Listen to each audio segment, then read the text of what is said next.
Pardon me. Good morning.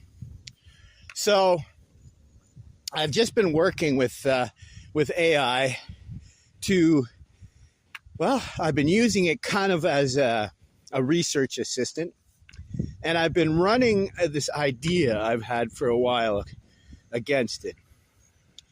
But so I'm working with education, right? I've talked to this before, where I was talking to a Buddhist author, an author of a Buddhist book, and when I told him that my concentration was trauma now, he misunderstood and thought I meant I'm not dealing with Buddhism. Buddhism, trauma, same thing. What I've come to realize is it's education. It's like I said, when I tried to explain this to a counselor, therapist at the Veterans Affairs Ministry here in Canada, tried to explain that training our soldiers and their families about trauma after the soldier's been traumatized is too late. We need to train them beforehand. And how? We need to make them thinking creatures. So just understand how funny this is. I'm currently reading a book. I think it's called Building Sheep, but neither here nor there. I'll mention it again another time. I'm not quite done yet, and I'll probably go through it a second time. But what I find interesting is, just like with therapists, when they were asked what's the solution to the mental health crisis, is to hire more therapists, right? Even though a recent meta-study showed that therapy may have been a net negative for society. What that means is if we doubled the amount of therapists, it actually could make our mental health worse. We're not going to be helping people. So I argue we need to teach people how to think, right? And this book about Building Sheep is about the lost art of the humanities. Teaching people about great books, teaching them how to think, how to reason, logic, even sophistry, rhetoric. And why? Well, it's to recognize this absolute total BS. Because the teacher said the exact same thing here. He says the solution is to double the number of teachers. But, well, I don't think we need a meta survey to show that that is total bullcocky.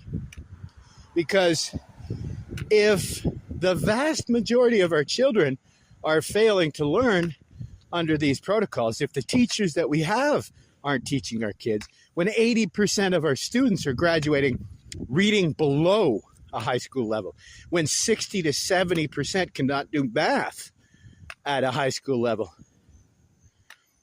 why would doubling the number of teachers help? No, that's not the solution, right? In fact, before he said that as the solution, he was criticizing these massive online courses. And he says they failed because only 4% of students finish courses. And he says the vast majority of them are people with already have a degree, and they're adding to their skill level. So right there, he says exactly what he should have realized.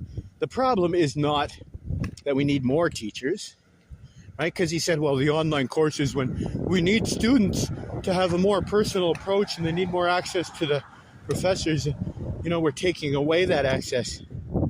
Wait a minute.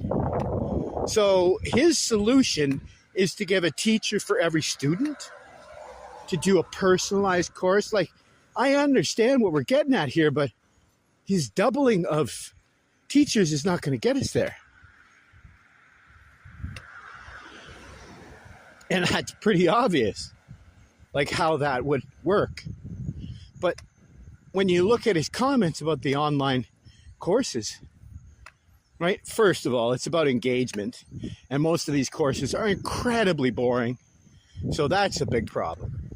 But more importantly, the real problem is we don't have kids that can, and when I say kids, I just mean anybody that's a learner. I know I'm being silly, but because I ran into this at a golf course. These are all grown adults. And they were talking about how some people needed some extra training with software because they're learning how to use computers as part of their job now, and they hadn't before. learning to integrate computers into their job, right? And I mentioned how many wonderful courses there are available online. And of course, this person right away says that, oh no, we'll have to send them to college because, nobody can teach themselves. Really? Well, that's where the problem is. That's no different than the 4-minute mile. The only thing that kept us from breaking the 4-minute mile was that sort of limiting belief is, oh, well, we can't do that. No way. There's no way we can do that. But here we are, right? Someone who's written a couple of books about this. He's an incredibly intelligent gentleman. But he's wrong. Our solution isn't more teachers that are just going to do the same thing that they have for the last 80 years, fail. Or are we going to realize that these reforms need to be taking place? I was talking to 2 retired teachers about this. And when I was talking about how we would fix this, they brought up learning disabilities. And I told them, I said, leave it to a teacher to see things through their own filtered lens. Because when they were talking about special needs classes, they were actually talking about behavioral students, not students with learning disabilities. So what I didn't call them on was, I did call them on the fact that, well, like, why do you jump to that extreme? We're talking about 60% of the population here might have learning troubles. We're not talking about the behavioral problems that might be, 5% of our student body, right? So right away, the teacher should have said, well, yeah, when I pointed it out, they agreed. The problem is putting behavioral problems in with these special needs kids. That's ridiculous. You can't do that. Sure, a lot of the behavioral problems are special needs, but again, it's not going to work. The only solution here, as I explained to the teachers, is it's not just parents being involved, but more importantly, the kids have to love learning before they ever go to school. On what planet do you think a kid with 30 kids, 15 kids, even 10 kids in a class, on what planet do you think they're going to be able to calm down and focus and get engaged enough to learn? Very unlikely. But if you teach these kids to love and honor things like reading, stories, ideas, you can get them engaged and we can get them to learn. And I argue our only way out is through. And if our barrier is learning, well, then the only way out is to learn, to teach our kids how to think, how to reason.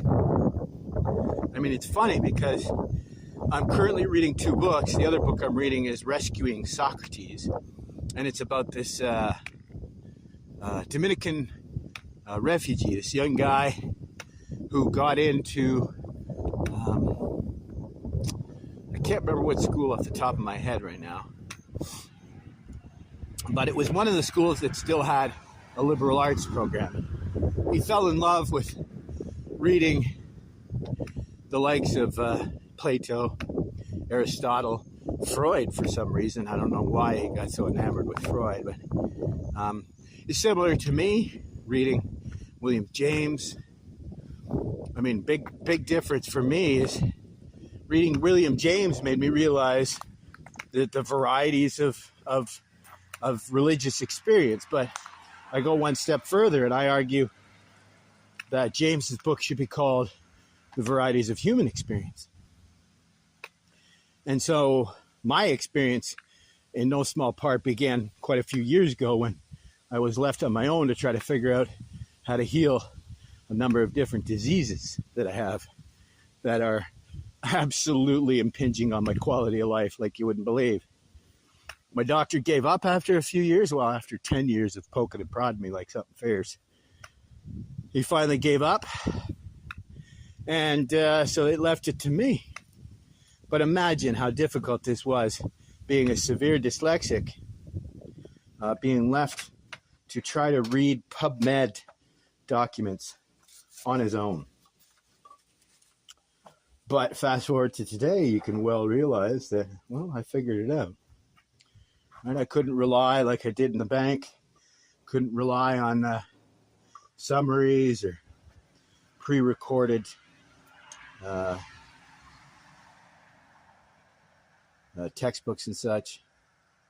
I had to actually engage. There are no audiobooks for PubMed. And I know there are things like screen readers, but they just don't work because it's reading everything on the screen. And it's just, to me, it seems like a nightmare that's hardly worth the effort. But, well, here we are. I just wanted to share that not so surprise, but surprise that this gentleman publishes a, 600 page book about how we need to teach our kids. But his argument for a solution is more teachers, not get our kids to be engaged, teach our kids to think and to reason.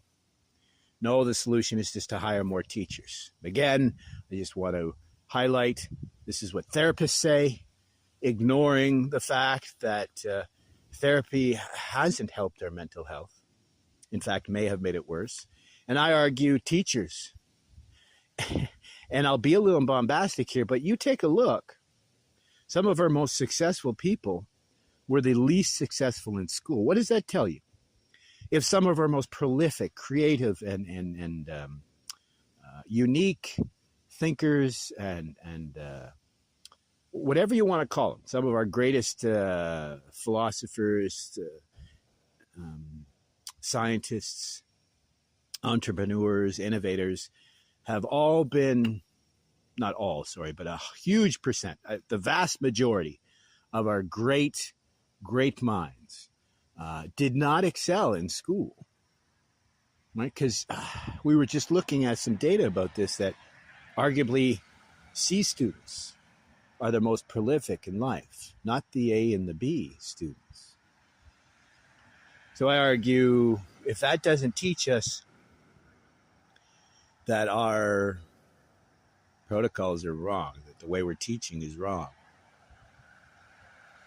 But neither of that matters when it shocks me that teachers don't realize that the actual goal is to teach our kids to think and to be human beings.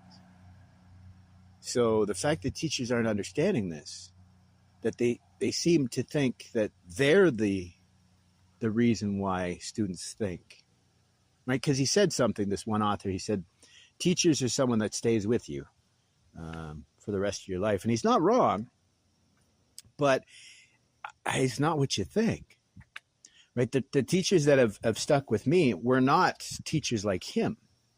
They were actually one teacher who realized the difference between my verbal skill and my written skill, that there was obviously some sort of learning disability going on there. And she luckily got me tested and made me realize where my deficiencies were, right? Late in life, obviously, but still. It took even longer for me to learn how to solve these problems because there's almost no protocol out here. I ran it through AI, and there is a couple programs that are based on the bleeding edge of science, but that's in the world. The vast majority, I'm talking 999 programs out of 1,000 are based on old failed technology. Like thinking that dyslexia is a problem with phonics, right? As one example, right? Oversimplifying, but also just downright wrong. But I don't know. I digress. It was mainly just to rant at the fact that I run into this every day. They did the exact same thing to me, only worse. So when the teachers realized they couldn't teach me how to learn and think the way they wanted to teach me, they gave up. Same as my doctor. When he couldn't heal me the way he thought he had to or could, he gave up. So that left it to me to figure it out for myself. And as you can well tell, I think I've figured it out. I think I've come to realize And the sad part is, it's not just the 20% that they say are diagnosed learning disabled or dyslexic. Like I said, it could be as many as 60% of the population because of how many don't get tested and how many fall through the cracks. Right? If I didn't have a teacher who was learning disabled herself, and if we didn't become friends, in a sense, she didn't come to get to know me, she never would have realized that I had a learning disability. And I would have fallen through the cracks completely, and I never would have got tested.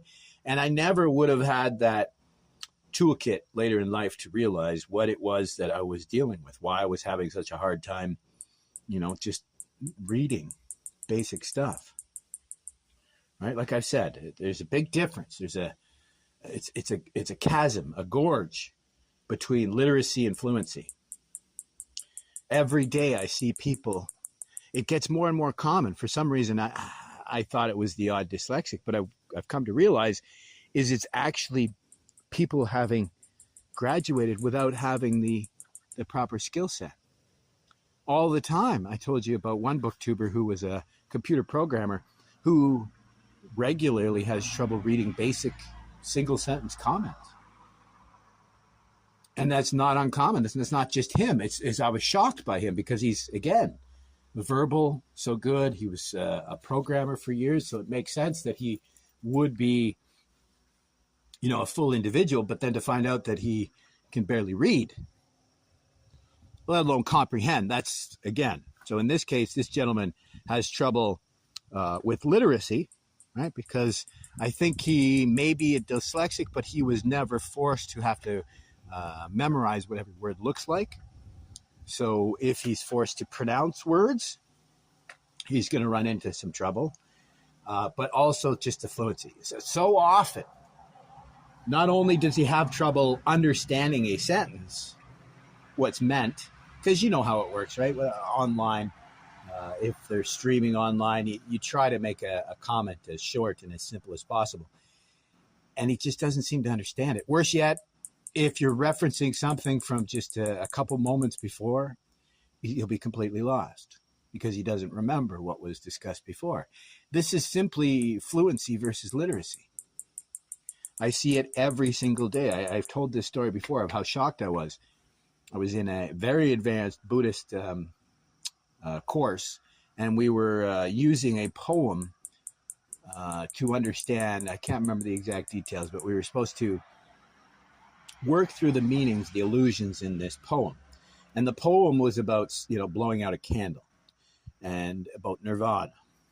And it was a shock to me that not only did none of these, doctors or master's degree therapists and all these other people with letters behind their name not understand what the poem was even getting on about. These supposed Buddhists, and some of them even teaching people Buddhism and teaching people meditation, didn't understand that that's what nirvana means. It's essentially to snuff out a candle. So they missed the allusions. They didn't understand the poem. They just didn't understand. It's a problem of fluency. And I didn't realize how widespread it was. And now I'm reading all these books of teachers who are complaining that their students cannot think. I think I told you this story of with Bart Ehrman. He was laughing that his students couldn't write an essay, yet he still gave them this assignment to write an essay. But he proceeds to laugh and state that he knows that these students don't know how to write an essay. So what are you doing? Like, why don't you spend a few days or a week teaching them how to write an essay then? Then when you're giving them an assignment for an essay, it can be an attempt to learn how to write an essay. But no, here we have a teacher laughing at his students struggling. That, to me, was exactly what we're dealing with, right? Not very often do I run into a teacher that's interested in shaping minds and making a change for the future, unless it's their own particular activist agenda. No, most of them are about the money or about the ego. Really, that's truly what we're getting at here is what is the meaning of life? And I got to tell you, it's not ego, it's not reputation, it's not money, and it's not even the number of people you're going to help. It's operating in the world with a spirit of generosity. Right? I can't remember who said it, but he said, I think it was actually Jordan Peterson, talking about the idea that the most generous of teachers produce the greatest students. Selfish teachers that keep their ideas to themselves, they produce nothing. But generous teachers with open minds, right? Like this book that I'm reading, he's not wrong. He talks about how a really good teacher is one that keeps an open mind, that he or she may be able to learn from their students as much as their students can learn from them. That's the sort of perspective you need to have. But again, all this can only happen if we teach ourselves how to think, and thereby we can teach our kids. And I've heard so much of this non-player character, and it's so true. It's what Nietzsche warned of. There may come a time when just a herd beast. Ruminants. And how do we make people realize? I mean, it's so funny. I hear people arguing about free will or determination. And most of the people I hear arguing it, it's a moot point. Because even if they had free will, I don't think they would use it. Because as Jung said, the vast majority of the problems in this world can be traced to the simple truth that the majority of people walk around, operate, think, and act completely unconscious. And that's our mistake. And we can either continue in the status quo, right, the way things are, not the way they could be or the way they should be, or can we use this as a guide to make us understand how far we've fallen? I mean, somebody said this recently, that it's amazing how few innovations have come out, even in the last 10 years. If you look at the 10 years before, all the new inventions and innovations in science and medicine and technology, we haven't even begun to refine our existing technologies. We almost are in stasis at this point. Right? Our meaning crisis has become something more.